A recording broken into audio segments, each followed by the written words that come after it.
The Manatee River shimmered under the Florida sun, its surface glistening like 1,000 tiny mirrors. Captain Jeffrey Lewis, a seasoned officer with years of experience, patrolled the riverbank with a keen eye. The air was thick with humidity, and the scent of salt hung heavy, mingling with the earthy aroma of the riverbank.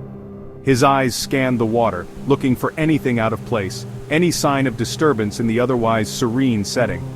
And then, he saw it. Something that didn't belong.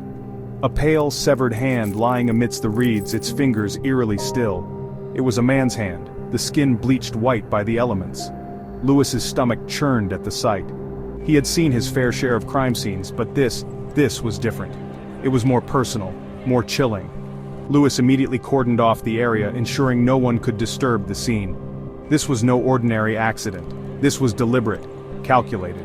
This was the work of something sinister, something that lurked in the shadows.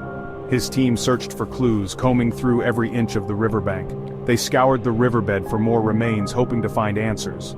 But the hand, it seemed, was all alone. Days turned into weeks, and still, no other remains were found. The hand, now tagged as evidence, remained a chilling mystery, a puzzle with no clear solution. Who did it belong to?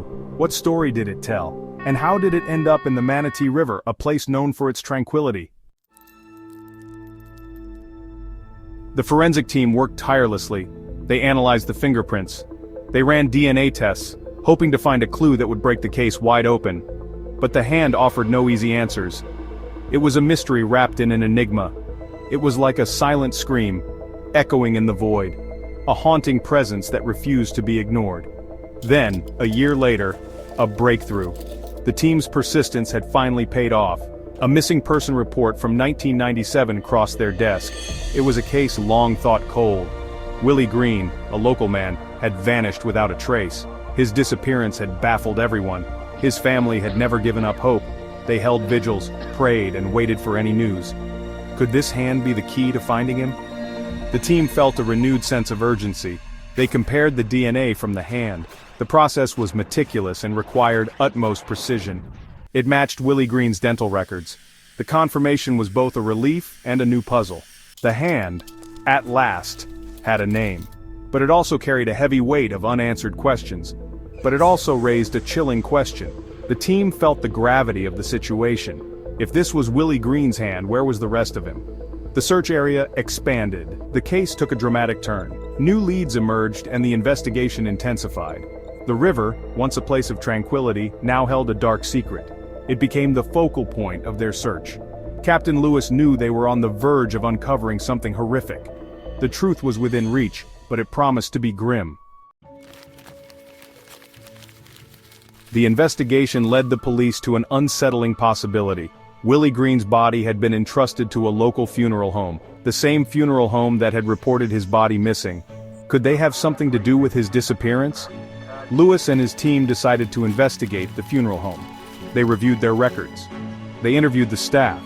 Something didn't feel right. The funeral home's explanations were full of inconsistencies. Their stories didn't add up. Lewis suspected a cover-up, but he needed proof. He obtained a warrant to exhume Willie Green's supposed burial site.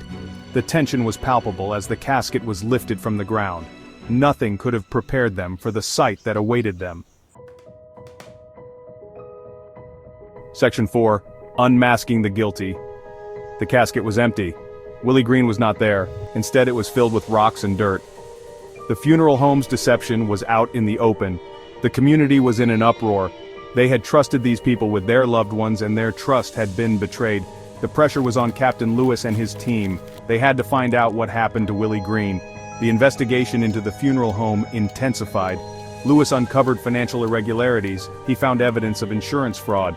It appeared that the funeral home had been cutting corners, even resorting to unspeakable acts to cover their tracks. The trail led them to the funeral home director and his accomplice, a corrupt embalmer. They were arrested and charged with multiple crimes, including fraud, desecration of a corpse, and obstruction of justice. Section 5. The Shadow of Doubt. The arrest brought a sense of closure, but the case left an indelible mark on the community. The whispers of what had transpired echoed through the town, creating an atmosphere thick with unease and suspicion. The thought of a funeral home, a place meant to provide solace and respect, being involved in such a heinous act was deeply unsettling. It was a betrayal of trust that shook the very foundation of the community's faith in such institutions. Willie Green's case shed light on a dark underbelly of the funeral industry. It revealed the hidden dangers lurking in places meant to offer comfort and closure. It exposed the lack of oversight and the potential for abuse. The community was left questioning how such negligence could go unnoticed for so long. The case became a catalyst for change in Florida. New regulations were implemented. These changes aimed to restore faith and ensure that such a tragedy would never happen again. Stringent oversight measures were put in place to prevent such atrocities from happening again. Inspectors were now more vigilant, and the community hoped for a safer future. But the shadow of doubt still lingered. The memories of the past were not easily erased, and the community remained wary. The case of Willie Green's severed hand served as a chilling reminder that even in death, one is not always granted peace. It was a stark illustration of the fragility of trust and the ease with which it can be shattered. It underscored the importance of vigilance and accountability, even in the most sensitive of industries. The community's resolve to ensure such horrors never repeated was stronger than ever.